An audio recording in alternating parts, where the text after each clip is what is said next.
Vicente Ferrer, una gran persona que desgraciadamente ya no está con nosotros, pero que realizó junto con un gran equipo de trabajo una labor inmensa y que todavía se sigue realizando evidentemente en la India. Para hablar de Vicente Ferrer y de su fundación, tenemos hoy a Ana Cárdenas, que es la responsable de la Fundación Vicente Ferrer aquí en Las Palmas. Hola Ana, y muchísimas gracias por estar con nosotros. Muy buenas tardes, muchísimas gracias a ustedes por darme esta oportunidad de salir en esta ventana y de dar a difundir el trabajo que realiza esta ONG. Muy bien, muchísimas gracias. Bueno, ¿te parece Ana que empecemos con un poco la vida, de la historia de Vicente Ferrer, un poco la llegada a la India, el estar allí, el que casi lo expulsan, en fin, todas esas cositas y todo ese gran trabajo de hospitales, escuelas y todas esas cositas, ¿no? Lo podemos ir haciendo, si te parece, por orden cronológico, más o Por menos, orden más o menos tampoco es un cronológico. examen esto, ¿no? Aquello podemos saltarnos y tal, según nos vaya apeteciendo, pero bueno, si te parece, empieza un poquito con la historia de Vicente y a partir de ahí arrancamos todo lo demás. Estupendo. Bueno, mira, Vicente Ferrer nació en Barcelona en 1920, era hijo de una familia pues, de fruteros, imagínate, y que siempre tuvo ese gusanillo de ayudar a los demás y bueno, pues de jovencito le tocó vivir incluso la Quinta del Biberón famosa de la batalla del Ebro y bueno, pues él desde ahí como que se sensibilizó con que él tenía algo especial que hacer, empezó a estudiar Derecho, pero en el año 44, todo esto en Barcelona, se metió en la Orden de los Jesuitas y ahí pues se formó y empezó a profundizar espiritualmente, ideológicamente, a formarse en todos los sentidos y vio cumplido un sueño que tuvo desde siempre, que era ayudar a los demás. Se fue en 1952 a India, sin todavía ser sacerdote, allí se ordenó sacerdote, pero él enseguida Pero de su perdona, llegada a Ana, India, ¿lo pidió él o era un tema de que aquello dice, bueno, ¿a dónde me voy, no? O sea, ¿por qué la India? O sea, la pregunta es que con todos los sitios en los que se puede ir, evidentemente, y exactamente, la India también es un sitio al que hay que ir, por supuesto, pero ¿por qué la India? exactamente. La India es un país que todos sabemos que es un país lleno de contrastes y ya desde entonces era un país donde se sabía que había una extrema pobreza y a él le inquietaba ese país. Entonces, entre otras posibilidades, él pudo también decidir ir a la India y ver ese sueño cumplido que siempre había tenido. Y desde luego cuando llegó a la India, pues vio el porqué de su trabajo que luego realizó. Él nada más llegar, te digo que como jesuita sin estar ordenado sacerdote, salió a las calles y se dio cuenta de que allí había gente de todo tipo de religión y que pues los bautizos que él empezaba a pensar a que no eran necesarios, los vio transformados en lo que realmente hacía falta, que era en forma de pan. Y empezó a buscar soluciones a problemas concretos, que ese ha sido siempre su modus operandi, ¿no? Él se fue transformando en un hombre de acción y empezó a darse cuenta que lo que tenía que hacer era ayudar a organizarse a aquellas personas, a campesinos que comían casi pues, por lo que trabajaban, era a cambio de la comida, y que no tenían absolutamente condiciones mínimas para vivir. En definitiva, que empezó a hacer, pues, a actuar y no mucho a dar misa ni a hacer uso de su condición de sacerdote, incluso habiendo sido ordenado sacerdote allí en India. Todo esto fue en una zona cerca de Mumbai. Fue tal su acción que no solo ayudó a organizarse a los campesinos, por ejemplo, a construir pozos, a buscar agua, a organizarse y apoyarse entre ellos, sino que creó un centro de secundaria, una especie de instituto, residencia para que pudieran quedarse pues, chicos y chicas que querían estudiar. También organizó un centro, un dispensario sanitario. Y claro, eso creó ampollas entre los poderosos y consiguieron en el año 68, después de estar trabajando todos estos años, una orden de expulsión. Una orden de expulsión que se ejecutó. Se ejecutó, lo que pasa es que tuvo a última hora pues la llamada de atención de que fue publicitada en una revista importante de India y fue incluso nominado ahí el Premio Nobel de la Paz. Y se hizo una manifestación a última hora de su expulsión que bueno, fueron más de 30.000 campesinos apoyados por ideólogos, por gente que estaba que conocía la labor de Vicente y recorrieron 250 kilómetros caminando. Eso levantó tal expectación que la propia Indira Gandhi lo entrevistó y le prometió que lo dejaba volver. Y aunque cumplió la expulsión y se fue de India, se tuvo que ir en el año 1968 como jesuita, todavía, pues a los 4 meses lo dejaron volver. Lo dejaron volver, pero ahí los jesuitas ya no le dejaron seguir con su labor, con su proyecto. Y además la India lo dejó volver a una zona del sur de la India, a la zona de Andhra Pradesh. Antes de avanzar, Ana, si Sí. me permite, estás hablando de una persona que tenía que tener algún carácter distinto, no lo sé, porque estás hablando de todas esas cosas que se consiguen y eso no es fácil. O sea, que No si es pozos, que fácil. si escuela, que si la gente te siga después, no sé qué. ¿Qué crees tú que tenía este hombre Vicente para Mira, tener ese atractivo frente a terceros y que lo siguieran, ¿no? Porque al final esto es un trabajo de mucha gente, ¿no? No él, pero bueno, tiene que haber efectivamente, alguien porque como faro iluminando el tema, ¿no? ¿Qué es lo que hacía ese que este era, hombre fuera el faro? mira, yo tuve la suerte de conocerlo allí, porque yo fui por primera vez en el 2007, él estaba todavía vivo, desde entonces voy todos los fines de año, y en dos ocasiones tuve la oportunidad de estar sentada al lado de él, sentar en el suelo y estar a su lado, y era realmente alguien súper especial, alguien que estaba convencido de que con la acción, con la buena acción y con la suma de las buenas acciones se podían cambiar las cosas. Él creía en las personas, creía en el poder de las personas. Y ese convencimiento es lo que hacía que lo que él veía, que de hecho fue llamado visionario y humanista, se pudiera convertir en realidad. Pero es verdad, y te voy a ser sincero, que cuando hablamos de Vicente Ferrer, no estamos diciendo el verdadero tándem. Vicente Ferrer, la Fundación Vicente Ferrer, es Vicente Ferrer y Ana Ferrer, que ahora te cuento la segunda parte. Y yo creo que lo que tú dices es muy difícil que alguien consiga lo que él consiguió, y yo creo que fue un hombre que era un hombre real, era un hombre que se basaba en la posibilidad de hacerlo, y luego tuvo personas al lado que le ayudaron a ejecutarlo, como Ana Ferrer. Eran las dos caras de una moneda, ¿no? De hecho, a él cuando lo dejaron volver en el año 69, una periodista que se llamaba Anna Perrins, una inglesa que estaba trabajando en India, muy joven, pues su jefe la mandó a hacer el seguimiento a aquel señor que lo habían expulsado y que ya había hecho un informe periodístico, y lo mandó al aeropuerto a buscarlo para que le hiciera otra vez el informe de la vuelta de aquel señor. Y a partir de ahí ella se quedó encandilada y dijo, bueno, yo quiero seguir el proyecto de este hombre.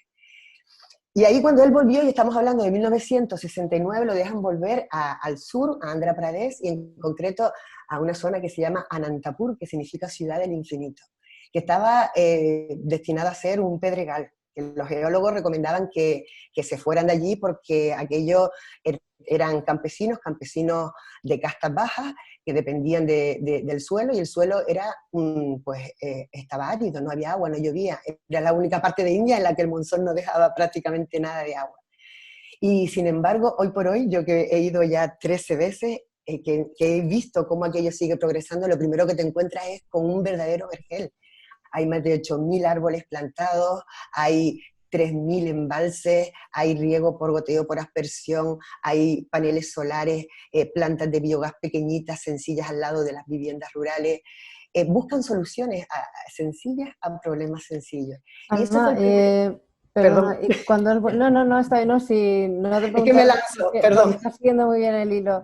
Yo apoyando lo que decía Carlos, que también me venía a la cabeza que tenía que ser un hombre con unas dotes de liderazgo fantásticas, porque para conseguir que tanta gente te siga, crea y apoye en tus ideas, pues sin esas dotes de liderazgo no es viable. Cuando él regresa, y ahora cuentas todo lo que hay desde que él regresa en esa fecha, cuando se vuelve a incorporar a la India, ¿con quién cuenta? Es decir, ¿en quién se apoya? Porque entiendo que va a una zona en la que él no tiene todos los apoyos que tenía cuando lo expulsan.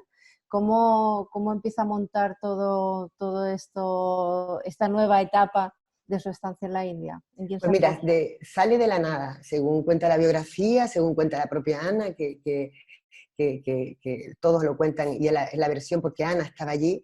Pues a él lo dejan volver a esta zona, y en el propio aeropuerto hay una película, por cierto, muy bonita, protagonizada por Imanol Arias, que comienza justo ahí, cuando a él lo dejan volver. Y en el aeropuerto de la zona donde lo dejan volver, él incluso pregunta cuál es la zona más pobre, y le señalan Anantapur.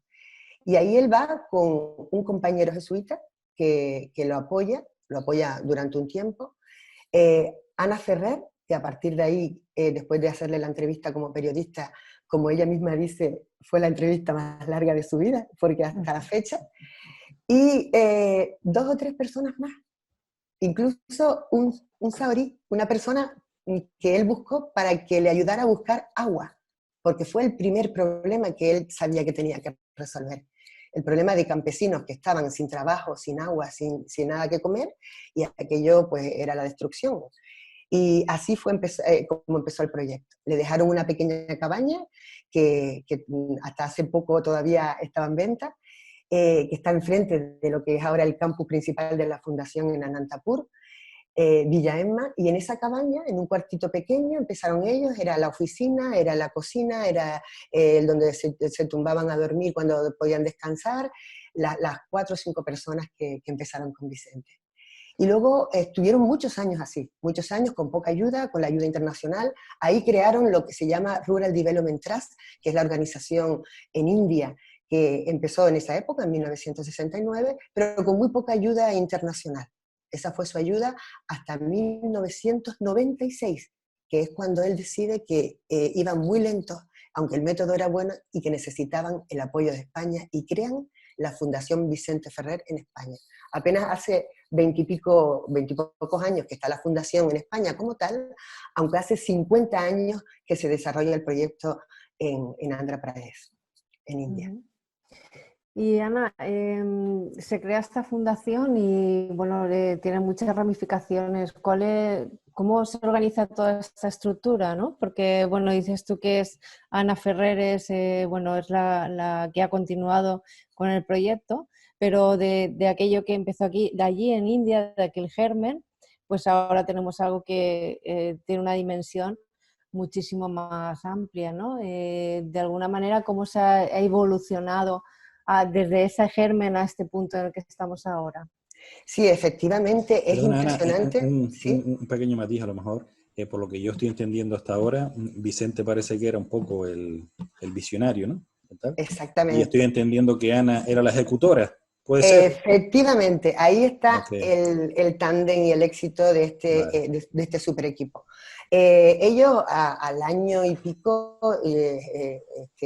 salió Vicente Ferrer, se salió de los jesuitas, y este proyecto se convirtió también en un proyecto humano entre ellos, ¿no? Ellos se hicieron pareja, se convirtieron en matrimonio, y tuvieron incluso 3 hijos, que uno de ellos está ahora mismo mano a mano con Ana, codo a codo con Ana, pero efectivamente desde el primer momento él fue el que decía, aquí hace falta un hospital, y ella era la que cogía el papel, el bolígrafo, y hacía números y veía qué concreciones de acciones había que hacer para poder conseguir eso.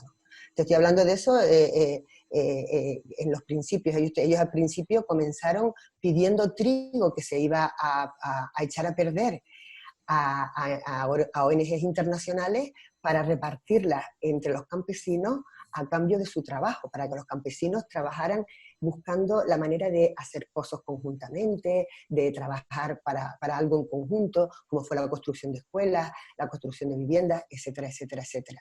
Porque empezaron con una idea, es decir, la pobreza tiene muchas caras, y ellos empezaron con una idea, vamos a empezar a dar prioridades, pero al ver que el agua ya empezaba a resolverse, que empezaron a buscar la solución al agua, pues vieron que había que buscar hospitales, porque esa gente se moría por el camino, vivían en aldeas muy dispersas, la mayoría de ellos son intocables o tribus, que estamos hablando que viven pues, en poblaciones muy pequeñas y alejadas de los núcleos urbanos. Entonces, pues se fueron viendo otros problemas. Entonces vieron la necesidad de crear otro campo, otra área de trabajo, que fueron la creación de infraestructuras hospitalarias.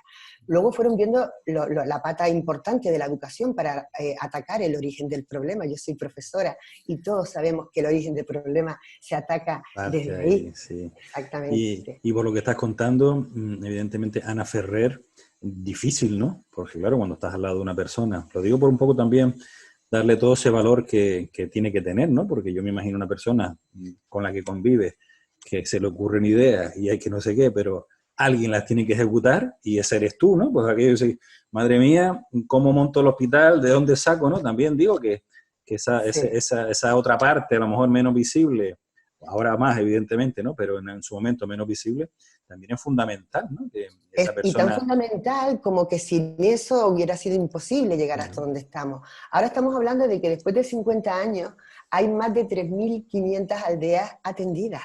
Hay casi 3.600.000 personas que ahora tienen derechos humanos garantizados, que tienen escuelas de refuerzos en sus aldeas, hospitales generales, hospitales tipo ambulatorios, que tienen atención específica a las mujeres, porque las mujeres en India son especialmente discriminadas, que tienen especial atención a la ecología, porque son campesinos y necesitan ese apoyo que hoy por hoy pues ya está bastante consolidado, y están cubriendo objetivos de desarrollo sostenible día a día y adaptándose día a día a los problemas. Ellos trabajan muy bien con las personas que tienen algún tipo de discapacidad, que por desgracia son muchas. ¿Por qué? Pues porque ellos buscan soluciones a los problemas, y ahí es un problema enorme tener alguna sordera. Si encima eres mujer, pues doblemente discriminado, y si encima eres pobre, triplemente discriminado. Entonces estamos hablando de un trabajo integral, es una ONG de desarrollo integral, y que siempre ha contado con ese tándem de Vicente y Ana Ferrer.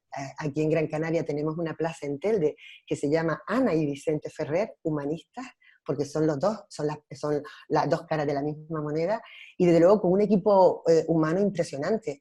Ellos, después de 50 años de trabajo en India, tienen a más de 2.500 trabajadores formados en India, que son de allí, de la zona de ellos, que son tanto médicos como traductores, como profesores, como es decir, arquitectos, todo ese personal que ellos necesitan, aunque sigan necesitando el apoyo del voluntariado europeo y del voluntariado español en concreto, para pues ellos también enriquecerse y seguir creciendo profesionalmente. A mí me dicen los voluntarios y voluntarias que cuando van, al final quien viene enriquecido son ellos y ellas, porque aprenden más de lo que van a enseñar. Y Ana, respecto a los recursos humanos que se necesitan para poder dar cobertura a las necesidades de todos los colectivos que has mencionado, estamos hablando de mujeres, estamos hablando de personas con discapacidad, estamos hablando pues, de muchísimos colectivos, que se precisan recursos humanos también especializados. Esos recursos humanos se cubren con personas, estás nombrando que son personas de allí, pero buena parte pueden ser voluntarios que también se desplazan hasta allí para dar cobertura a esas necesidades. Efectivamente, hay determinadas especialidades que requieren de la intervención directa de los profesionales de aquí. Hay un equipo de traumatólogos, por ejemplo, que lleva años con un proyecto de tal manera que se turnan a lo largo del año para poder cubrir los 12 meses y brindan sus vacaciones para poder estar en los hospitales, en los quirófanos, haciendo intervención directa. Pero la Fundación siempre busca que la mayoría del voluntariado tenga una doble función. Y una de ellas es formar a los propios profesionales de allí.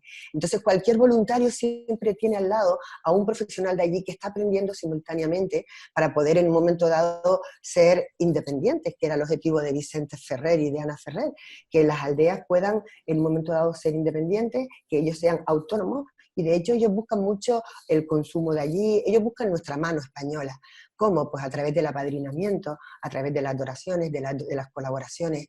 Hay más de 125.000 colaboradores que mes a mes, con un granito de arena, a través del apadrinamiento o a través de cualquier otro tipo de vínculo, como puede ser el de mujer a mujer, hacen aportaciones puntuales que sumadas consiguen darle a la Fundación la garantía de poder mantener 3 hospitales generales para atender a esas 3.600.000 personas que están atendiendo en esta zona del sur de India.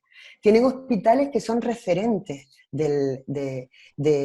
por ejemplo, como aquí, el Hospital Negrín, para hacer la formación de personas de esa zona de la India. Hoy por hoy, con el problema del COVID-19, es un hospital de referencia. Es donde se están haciendo las pruebas, es el hospital que está mejor preparado para atender un posible contagio y posible colapso. Están haciendo una labor de sensibilización impresionante.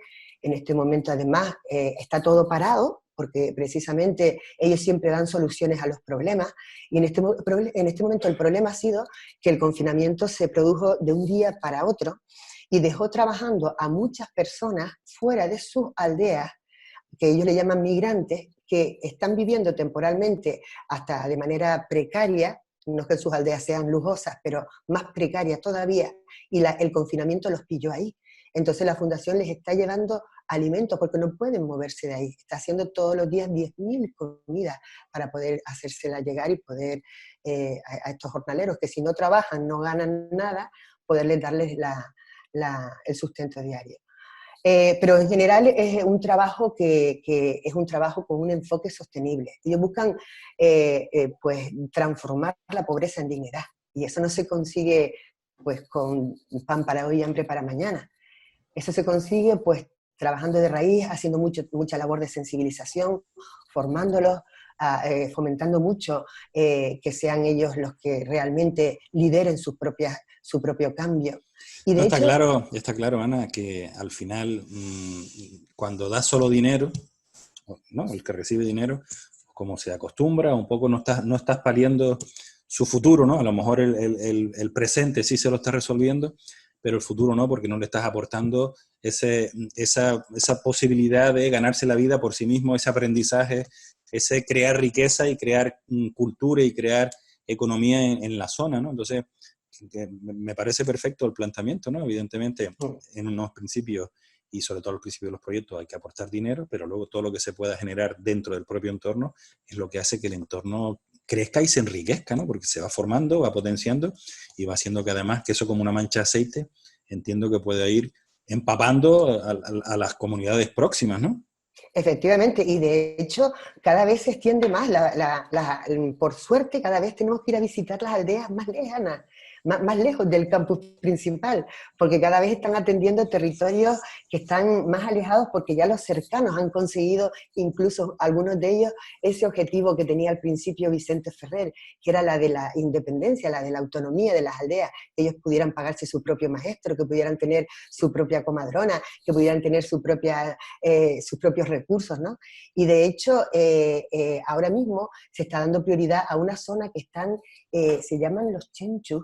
Es una zona tribal que viven en medio del bosque, que yo he tenido la fortuna de conocer, porque es muy difícil llegar ahí, que está a unos 400 kilómetros de donde está el núcleo de la fundación, y que tienen una esperanza de vida de 40 y pocos años. Viven de lo que cazan, de lo que recolectan. No tienen no tienen agua, no tienen un mínimo de hábitos higiénicos. Estamos hablando de que casi viven pues, en condiciones, pues imagínate casi no solo de viviendas hechas con caña y demás, sino que casi vistiendo de una manera pues, muy ancestral. Y están empezando a trabajar con estas poblaciones. Y siempre trabajan con mucho cuidado, con mucho tacto, haciéndolos muy partícipes de todo el proceso, sensibilizándoles de lo que es necesario y de lo que ellos crean que conviene hacer. Ellos no imponen nada. De hecho, a Vicente Ferrer le importó poco que fueran musulmanes, que fueran hinduistas, que la mayor parte de los indios profesan el hinduismo, o que fueran de cualquier religión. A él lo que le importaba es que fueran pobres. Y él lo que sabía era que la pobreza tenía solución. Él fue testigo de eso, yo he sido testigo de eso, todos los que hemos ido a Nantapur somos testigos de que se puede cambiar el mundo. Y él lo está consiguiendo que esas personas tengan dignidad. Estamos hablando de que han construido más de 70.000 viviendas, todas a nombre de las mujeres, por cierto, para que nadie las eche de sus casas. Estaba Estamos pensando, hablando... Ana, que por lo que comentas, perdona te interrumpa, es como, lo que comentas es como si fuera un mundo paralelo absolutamente en todos los sentidos, a este mundo loco en el que vivimos, donde la palabra solidaridad, hermanamiento, ayuda, estas palabras adquieren su máximo significado, ¿no? ¿Crees que para que un proyecto crezca de la manera en la que ha crecido hace falta que las personas sean de otra pasta? Quiero decir, el voluntariado, las personas que se involucran tanto con la fundación, son de una manera especial o se hacen de una manera especial. ¿Cómo Yo es voy a decir una cosa que hemos reflexionado estos días. Tuvimos una iniciativa aquí en Canarias, que luego a lo mejor podemos comentar así un poco para solamente mencionarla, pero para hablar de ella con profundidad en otro momento, porque es muy interesante.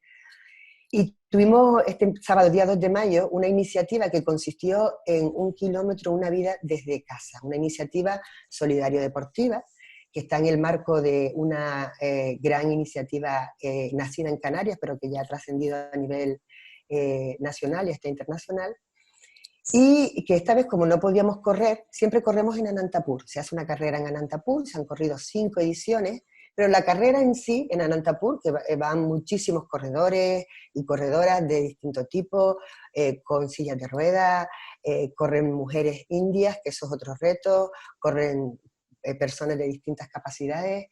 Pues este sábado, que no podíamos hacer la carrera en la calle, ni podíamos hacer ninguna gala para recaudar dinero para este objetivo solidario, porque con esta iniciativa buscamos recaudar fondos para construir aldeas, pues hicimos una carrera en casa, una carrera y bueno, pues corrieron personas de 87 años, corrieron niños de 6 años, corrieron personas en un salón pequeñito que no tenían sino que saltar porque no podían correr. Nos dimos cuenta de que no hay condición, de que la solidaridad es algo que en el fondo enriquece muchísimo. Cuando uno da y uno ofrece algo, su tiempo, su energía, su dedicación, un poco de dinero, lo que sea, por otro, por ayudar a otro, al final recibes muchísimo, recibes una sensación de satisfacción enorme. Y desde luego todos los que vamos a Anantapur y todos los que estamos cerca de la fundación, aún sin haber ido a Anantapur, no sé qué nos pasa, que siendo distintos, siendo personas absolutamente diferentes, de diferentes condiciones, unos con más poder adquisitivo, otros con menos, unos con más capacidades, unos con unas, otros con otras, a todos nos engancha. Yo sé que debe pasar con otras ONGs que fomentan la solidaridad, pero a mí me ha pasado con esta. Y conozco a mucha gente y de hecho formamos un gran equipo en las Islas Canarias de personas que estamos muy vinculadas a la fundación. Y no que seamos de otra pasta, es que conocemos de qué va el proyecto. Y cuando conoces de qué va el proyecto y conoces lo eficaz que es, tú dices, ¿y qué puedo hacer yo? Yo también puedo, porque es que además Vicente Ferrer dejó esa estela detrás de él, la estela de que todos podemos hacer algo, por pequeña que sea la acción, si es una acción buena siempre dejará una huella. Y si encima las sumamos y hacemos que esas acciones las coordinemos con un proyecto determinado en común, que es lo que estamos haciendo ahora en Canarias, conseguimos pues a veces milagros, que es lo que hace la fundación allá. Yo siempre lo digo, he ido 13 veces seguidas, he visto la evolución de la fundación, la evolución de la familia de los niños que yo tengo apadrinados, he ido a sus casas, los he visto cómo han mejorado, he visto cómo están estudiando bachillerato, gente campesina que antes ni se lo podía imaginar, y he visto cómo mejoran todos los proyectos. Incluso he visto cómo inventan nuevos, porque de repente había un problema, y es que las chicas consiguieron casi el 100% de la educación infantil. Y Eso quería hablar, Ana, de... Sí. En mi caso personal, yo la referencia que tengo fuerte, aparte de todo lo que estás comentando, es un poco el trabajo que se hace con chicas y mujeres, ¿no? Esa formación... Sí. Escolar, por así decirlo, pero también en el empleo, ¿no? Creo recordar que también forman para hacer trabajo, ¿no? Que puedan trabajar, ¿no? Y creo que eso es un tema importante, y más en la India, como dices tú, que las mujeres, ya si son pobres y mujeres, tal, no sé qué, pues peor, ¿no? Creo que ese es un trabajo, además, como tú bien dices antes, lo de las mujeres, ¿no? La casa, ¿no? Yo creo que, y creo que es un pensamiento extendido, ¿no? Que cuando quien lidera ese cambio en la sociedad son las mujeres, el cambio parece que es más permanente, se hace de otra forma, ¿no? No lo sé, tengo esa sensación, porque he visto también proyectos en África donde se apoyan en las mujeres, le dan el dinero, el préstamo a la mujer y no al hombre, etcétera, etcétera, ¿no? Entonces como que funciona mejor, ¿no? Y ahí también, ¿no? Ustedes lo viven y lo sienten también, ¿no? Efectivamente, mira, yo siempre digo que hay 6 patas de la gran mesa del proyecto de la Fundación. Uno es la ecología, que es por donde empezaron, otra es la sanidad, otra es la educación, otra es la infraestructura de viviendas y de por ejemplo, de centros educativos, de centros cívicos, otro es la atención a la discapacidad, y hay un proyecto que se llama Mujer. Un proyecto, una de las 6 grandes patas de la Fundación Vicente Ferrer, es uno que se llama Mujer, pero el resto, es decir, las viviendas, la salud, la educación, la discapacidad, el resto gravitan en torno a la mujer. Se sigue priorizando a la mujer. ¿Por qué? Pues porque tú bien lo has dicho, el empoderamiento de la mujer significa que se empodera y mejora ella y su familia. Se empodera su familia y se mejora su familia, mejora la aldea. Y si mejora la aldea, va mejorando la sociedad. La mujer en India no tenía derecho hasta hace poco a tener propiedad, porque la mujer en India todavía es en un 80 y largos %, se casa, y el hombre se casan por convenio. Y entonces esa tradición hace que tengan que pagar una dote. De ahí la discriminación desde antes de nacer de una niña. ¿Por qué? Porque nada más saber que va a nacer una niña, se tiran manos a la cabeza, porque tienen que pagar una dote importante para casarla. Por eso muchas veces las casan jóvenes, para pagar menos dotes, para no tenerla tanto tiempo en casa alimentándola. Total, si la van a tener que casar, porque al casarla, además se va de su casa a vivir a casa de la familia del marido. Entonces, ser niña en India es, hasta antes de nacer, pues un problema para las familias, y más si son pobres. Por eso están discriminadas, incluso siendo de castas altas. Los matrimonios concertados tienen que casarse de la misma casta, porque si no pierden la casta. Entonces, es una especie de transacción económica para garantizar que el matrimonio va a ser un matrimonio duradero. Sin embargo, hay un 75% de malos tratos en los matrimonios en India, porque casi todos ellos son matrimonios por convenio. De ahí que la mujer sea una, pues, los pobres son discriminados, la mujer es mucho más discriminada en India. La fundación, al ver ese problema, atiende ese problema. Por eso prioriza a la mujer. Por ejemplo, las chicas abandonaban los estudios en secundaria por el hecho de que los padres las quieren casar jóvenes, por el hecho de que salir de su aldea caminando hacia donde está el instituto de secundaria es un riesgo, pueden sufrir violaciones. Pues la fundación buscó una solución muy sencilla, que fue poner un programa de bicicletas, al que le llamamos Bicicletas con Poder. Ahora esas chicas que tienen bicicletas llegan a tiempo a estudiar, llegan de día a sus casas, llegan más descansadas, les da tiempo de hacer más cosas, y el 100% de las niñas que tienen bicicletas terminan la secundaria. Otro milagro que ha hecho la Fundación fue el que hizo cuando formó la educación profesional, la que tú mencionabas. La creó hace pocos años, y fue dada una situación en la que los traductores que ellos forman, tienen más de 60 traductores que hablan perfectamente castellano para atender a los visitantes que vamos allí a conocer los proyectos. Ellos quieren que vayamos, y allí la verdad es que te enseñan todo para que vengas aquí con el corazón así de grande. Pues muchos de estos traductores empezaron a irse a Bangalore, que es una ciudad que está a 200 kilómetros y que es la Silicon Valley del sur de la India. Allí es donde se trabaja la informática, pues todas las grandes multinacionales tienen unas empresas allí importantes.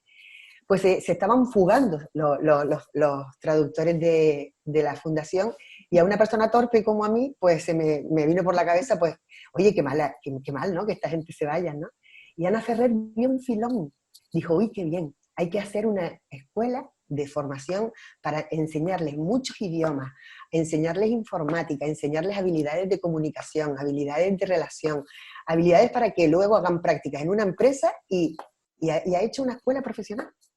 Y todos los chicos buscando la sencillez, ¿no? Porque la sencillez, soluciones sencillas. claro, decías antes de las chicas, pues alguien pudiera pensar, ¿no? Dice, oye, como tal, pues hacemos aquí una mega autopista, ponemos farolas para que no sé qué, tal. Dice, no, ya se hará si hace falta, ¿no? Pero vamos a lo práctico, a lo real, y al día de hoy, bicicletas. Si tienen bicicletas, llegarán antes de anochecer, se reduce el tema, etcétera. Y lo que estás hablando de los traductores, ¿no? Alguien podría decir, oye, vaya faena, uno lo forma, no sé qué, y luego encima desagradecidos se van, y dicen, no, si aquí se está viendo que esto es un potencial de fuente, de puestos de trabajo, vamos a potenciar esto para que cada vez haya más personas formadas y que puedan acceder a esos puestos de trabajo, que al final de lo que se trata, ¿no? Sacar a las personas de la pobreza, no con dinero, sino con herramientas para que ellos mismos se puedan autoabastecer, por decirlo, ¿no? Exactamente. Anantapur era una ciudad que, bueno, era chiquitita, ha crecido mucho en torno a la fundación, porque al verse las aldeas pues con poder, un poder adquisitivo mayor, han podido comprar más. Entonces, Anantapur ciudad es toda una tienda detrás de otra, y ha crecido, y hoy por hoy son casi 500.000 habitantes. Entonces, ha crecido en torno a que ha crecido la fundación, pero claro, no hay trabajo para todos. Los jóvenes terminan de estudiar carreras universitarias y no hay trabajo para todos, porque es una ciudad que pues, es una ciudad de comercio, ¿no? Pues claro, necesitan salir a ciudades que, como nuestros jóvenes, que también tienen que salir a una ciudad que está a lo mejor en otra provincia y tener un trabajo allí. Y luego, pues lo mismo, ahora estos chicos al formarse pueden ir a otras ciudades y pueden ayudar a sus familias. Y así estamos todos mejorando.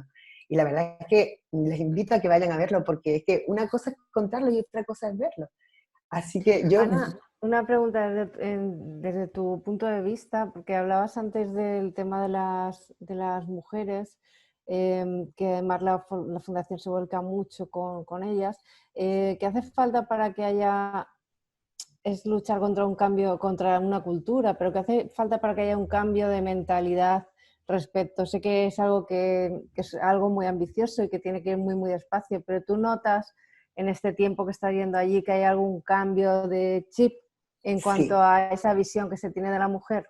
Absolutamente, mira, es impresionante ir a las aldeas, que son pues de casitas unifamiliares, que luego tienen un centro cívico también de un solo piso, que sirve de escuela de refuerzo y que sirve también de lugar de encuentro entre las mujeres. Las mujeres, claro, esto es un proyecto que ha sido a largo plazo, esto no ha sido de un día para otro. Este proyecto lleva 50 años. La fundación empezó trabajando con los hombres y poquito a poquito, ganándose su confianza, ahora trabaja con comités que son igualitarios, que tienen 6 hombres y 6 mujeres, que son los comités de desarrollo de cada una de las aldeas. Yo lo he visto, yo lo he vivido, yo he visto cómo las mujeres están cada vez más empoderadas, porque les dan microcréditos. Con los microcréditos pueden comprarse una búfala. Para nosotros eso a lo mejor no tiene sentido, pero para una campesina significa dejar de ir a trabajar en el campo, para otro dueño de la tierra, para otra persona. Trabaja ahora para ella, ahora vende su leche, ahora tiene tiempo para hacer inciensos y gana otro dinero extra, y a lo mejor antes ganaba 1 euro y ahora gana 4. Y es que luego la vaquita le da un ternero. Y el ternero, más adelante, total, que hoy por hoy hay mujeres que después de todo este tiempo se han convertido en pequeñas ganaderas. Las casas están todas a su nombre, tienen hasta por fuera el nombre de ellas. La fundación, cuando les da la llave de la casa, ponen por fuera su nombre pintado. Qué para bueno. Que quede claro que no solo lo tienen en papel, sino que la dueña de la vea, casa ¿no? se llama exactamente. Que ellos mismas vean, dicen, oye, no, que esto no me lo están contando, que aquí pone que es mi nombre y esto es mío. Que soy yo, ¿no? La dueña, ¿no? Además, creo que se puede haber producido, digo, Ana, desde aquí, ¿no? Claro, después de 50 años, entiendo que ya hay niños y niñas que han nacido con esta nueva situación de igualdad, de que ya se vean mujeres con ese búfalo, ¿no? O sea, que entiendo que al principio los propios referentes que había eran los que habían, y ahora entiendo que ya las niñas y los niños empiezan a ver otros referentes distintos de los que había antes, por esa misma situación de cambio que se está produciendo, ¿no? Exactamente. Ahora las niñas, si quieren, pueden seguir estudiando. Claro. Ahora las niñas pueden ser becadas. Ahora ya no se casan a los 12 años. Se está retrasando ese momento. Es verdad que la tradición es muy difícil de cambiar. Yo, la primera niña que apadriné, dejó de estudiar. Yo soy profesora de física y química. A mí me dio un disgusto terrible, pero sé que dejó de estudiar porque ella quiso. Y hoy por hoy, pues esperó hasta los 18 años y se casó. Se casó por convenio, pero sinceramente la veo bien, la veo que el convenio, pues que la veo tranquila, pero no veo ese caso tan agravado como en otros que sé que ocurren. Pero sé que mi niña dejó de estudiar porque quiso, no porque la obligaron, no porque su familia, porque la fundación, si tiene algo, es que trabaja mucho la sensibilización. Es decir, ha creado, por ejemplo, unas asambleas de mujeres en cada una de las aldeas para que las mujeres tengan un fondo monetario que entre ellas se lo presten, sean su propio banco. Además de darle unos microcréditos personales, ellas también pueden hacerse esos préstamos, se lo devuelven sin intereses, vuelven a prestárselo a otra de las componentes del grupo, pero además las han formado y hoy por hoy tienen entre sí apoyo psicológico. Antes las mujeres estaban escondidas detrás de sus casas, no salían, y ya mujeres de la primera generación de la Fundación Vicente Ferrer ya ahora están con la cabeza bien alta, ya se quitan el sari de la cabeza, ya están más empoderadas. La segunda generación, que son sus hijas, son las que están teniendo la oportunidad de estudiar, de terminar bachillerato, de tener una formación profesional o de tener incluso acceso a la universidad. Ya hay muchas chicas médicos, hay una escuela de enfermería en un campus hospitalario que tienen, donde forman a enfermeras, donde forman a médicos. Entonces, y a médicas. Entonces, quiero decir que ya se nota en la segunda generación esa transformación. Todavía se nota que esas niñas nacieron en las aldeas y que esas niñas han sido niñas que se han criado limpiando a la búfala de su madre, pero que ahora ellas tienen una carrera universitaria. Ahora ellas pueden elegir tienen otro futuro. Esa es la transformación. Y qué maravilla todo lo que cuentas, Ana. Y aquí en Las Palmas, exactamente, vuestra misión en relación a la fundación en India, ¿cuál es? Bueno, pues nosotros somos un equipo de voluntarios, yo soy la representante, pero solamente soy una más del equipo que, pues desde que hemos ido, pues nos hemos visto pues con esa pregunta de ¿qué hacemos? Y entonces se te ocurren muchas cosas y a cada uno se le ocurre una. Yo soy profesora, entonces pues tenemos un proyecto que tiene que ver con la sensibilización en las escuelas y damos muchas charlas en las escuelas, vamos a la universidad, a otros foros de adultos, y eso es una de las acciones que hacemos por otro lado. Pero una de las grandes acciones que hacemos es pues sensibilizar sobre la necesidad de apoyar y buscar apoyos y colaboradores, es decir, buscar padrinos y madrinas y buscar apoyos económicos. Y la verdad es que yo, que soy representante junto con mi marido desde hace 6 años, un poco más, pues tuvimos la suerte de encontrarnos con una persona que acababa de venir de India también, Juan Manuel Viera, y que él, además de ser director de banco, pues es un corredor aficionado, pero de los que son muy aficionados. Y él, al venir de India, se le ocurrió la idea de darle el vínculo entre la solidaridad y el deporte, y ha sido mágico. Entonces se ha creado una iniciativa que se llama, perdón, 1 kilómetro, una vida, que lo que busca es que cada uno de los corredores, porque hay una carrera real que es en enero, pero cada uno de los corredores reales sean los padrinos, y hemos ido buscando padrinos. Y en India se corre 1 kilómetro por cada niño o niña apadrinado. Pues a lo largo de las 5 ediciones hemos conseguido 850 apadrinamientos.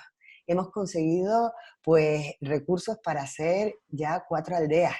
Hemos conseguido hacer escuelas, hemos conseguido pues 200 bicicletas, 25.000 euros para ortopedia. Cada año nos proponemos un reto distinto y la verdad es que es un reto que a mí me gustaría pues detallar, pero que sé que es muy largo de contar, y en el que participan muchas personas. Participa Juan Manuel Viera como director de la iniciativa y como director de todo el proyecto, pero la Fundación Vicente Ferrer en las Islas lo que hace es intentar unificar todas sus acciones para que vayan a lo mismo. Si en un año hemos tenido que hacer una aldea, nos hemos puesto un objetivo determinado, hemos buscado los recursos para conseguirla. Y las hemos conseguido. Hemos ido a inaugurarlas al año siguiente y esa es la mayor de las satisfacciones. Desde luego, como te decía antes, es una maravilla y un orgullo, porque al final toda piedra que decimos nosotros siempre hace pared, pero vuestras piedras son grandísimas. Los retos de la Fundación Vicente Ferrer entiendo que están ligados mayormente a los retos que tenga India por delante, ¿no? En los próximos años.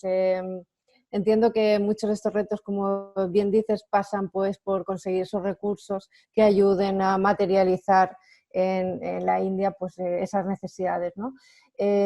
Si pudieras pensar a 5 años, a 10 años, en cuál puede ser o qué futuro te gustaría para India, para Fundación Ferrer, ¿qué piensas en qué te ves? ¿En qué crees que la Fundación podría estar trabajando esos 5 o 10 años? Hombre, yo creo que todavía queda mucho terreno, hay muchos pobres que atender y la Fundación va a continuar, como decía Vicente Ferrer, hasta que quede un solo pobre.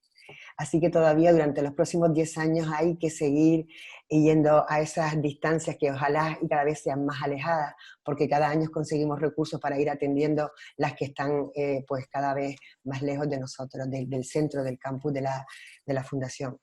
India tiene una extensión 7 veces la extensión de España, pero la población es todavía multiplicada por 4 veces más. Estamos hablando de 1.400 millones de personas y hay más de 300 millones de pobres. La Fundación atiende a 3 millones y pico de pobres, pero India tiene muchos millones de pobres. Así que me imagino a una India en la que estas aldeas a las que la Fundación está ayudando, pues consigan ser independientes, que ellas a su vez ayuden a las demás, porque ahora les cuento otro milagro, y que Eso iba a sigan, preguntarte, sí, si ese efecto sí, de, sí, claro, cuando a uno le ayudan, ¿no? En su aldea, dice, oye, pero ¿y a partir de aquí sí, ya me quedo yo con esto? ¿O también sí. surgen nuevas, ¿no? Aquello de que ese nuevo espíritu se contagia y se traslada a otro tipo de, a las aldeas cercanas. Mira, es impresionante porque es multiplicador, ¿no? Mm. Y se ha producido otro milagro en ese sentido. Los propios pobres se están ayudando a los propios pobres. Una iniciativa que surge, como siempre, de una idea, una chispa, y luego se organiza y se pone en marcha. Una señora muy pobre que vio cómo su vida mejoró por las acciones de la fundación, porque vio cubierta como digo yo, sus derechos humanos a la salud, a la sanidad, a la educación de sus hijos, a tener un poco de dignidad, a tener una vivienda.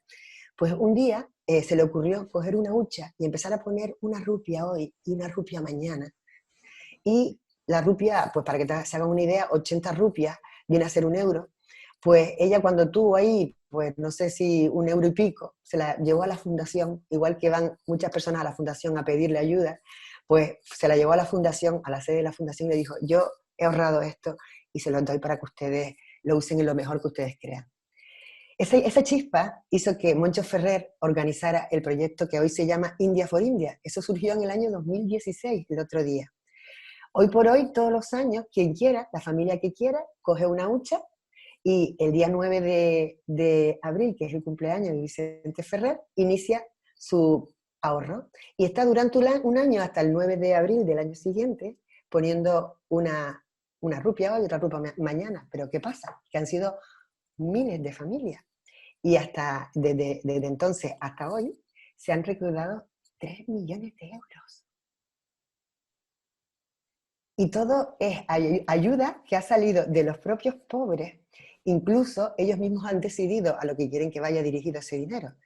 Y quieren que vaya dirigido a recoger a niñas y niños, que hay muchos por India, no solo en la zona del sur, en Anantapur y en la zona de Andhra Pradesh, que viven pues, de manera abandonada en los trenes, en los vagones de trenes y en las estaciones de trenes. Entonces han ido recogiendo a esos niños y tienen ya pues creado unos orfanatos específicos con el dinero de este proyecto de las huchas. Y es impresionante cómo ver que los pobres consiguen ayudarse también a sí mismos. Nada nos gusta más, Ana, en este programa que dar difusión bueno, iniciativas que realmente hacen mucho por mejorar nuestra sociedad, y yo creo que vuestro caso es una de las que más nos tocan, ¿no? Porque realmente la labor es grandiosa. Para todas las personas que quieran contribuir, que quieran apoyar vuestra labor, ¿cómo pueden hacerlo?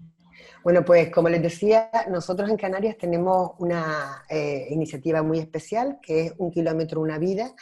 Tenemos una web que está vinculada directamente a la Fundación Vicente Ferrer, y en esa web, que es 1 kilómetro, el 1 con número, 1km, 1vida.org, ahí puedes apadrinar, ahí puedes donar.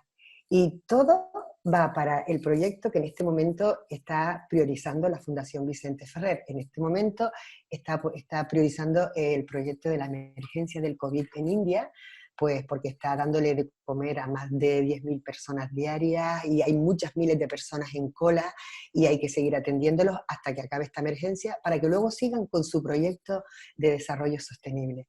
Pero en este momento estamos con esta emergencia, y a través de esta web nosotros invitamos a todas aquellas personas que nos estén escuchando a que participen. Puedes apadrinar a un niño o una niña, puedes colaborar con una donación. Toda ayuda es bienvenida. Y como decía Vicente Ferrer, la acción, por muy pequeña que sea, si es buena, siempre dejará su huella. Claro que sí. Nuestro programa se llama Hacedores del Cambio, y es el reflejo, ¿no? O sea, siempre vamos buscando personas que están haciendo porque las cosas cambien, ¿no? Que es un poco la diferencia, ¿no? El que dice, no habría que hacer, tendríamos que... No, las personas que hacen para que la cosa cambie y continúe y mejore e iguale un poco las condiciones de vida de todo el mundo, ¿no? Ana, se nos acaba el tiempo, desgraciadamente. Nos comprometemos a hacerte otra entrevista para el tema de 1 kilómetro, una vida, que me parece también que es un proyecto súper interesante. Pues nosotros encantados, un placer haber compartido contigo este ratito, que ha sido muy enriquecedor. Y te digo que igual un año de esto nos vamos contigo a la India cuando te vayas, porque la verdad es que se nos están poniendo los dientes largos, ¿eh? Ya nos Yo gustaría creo, estar por allí, y nos apetece mucho, ¿eh? O sea que ya vemos cómo lo hacemos, pero nos apetece mucho ir para allá. yo desde luego en primer lugar agradecerles profundamente que me hayan dado esta oportunidad y desde luego invitarles a que lo vean, a que lo conozcan en directo, que una cosa es escucharlo y otra cosa es vivirlo. Y les garantizo que va a haber un antes y un después. Muy bien. Pues yo estoy segura de eso, Ana. Estoy segura que uno no puede ir a un sitio, a un lugar en el que se está haciendo tanto, en el que hay tanta gente que está aportando tanto y volver igual. Eso seguramente es imposible y yo estoy segura que te acompañaremos en uno de estos viajes, segurísima. Muchísimas gracias de corazón por atendernos, por contarnos tan bien, porque ha sido muy, muy didáctica, contarnos tan bien todo lo que se hace y bueno, pues por animar, también por ayudarnos a animar a todas las personas a que apoyen, a que de alguna manera tiren un poquito más del carro de la Fundación para que sigáis haciendo todo lo bueno que estés haciendo. Muchísimas gracias y muy amable. Muchísimas gracias a ustedes. Muchísimas gracias.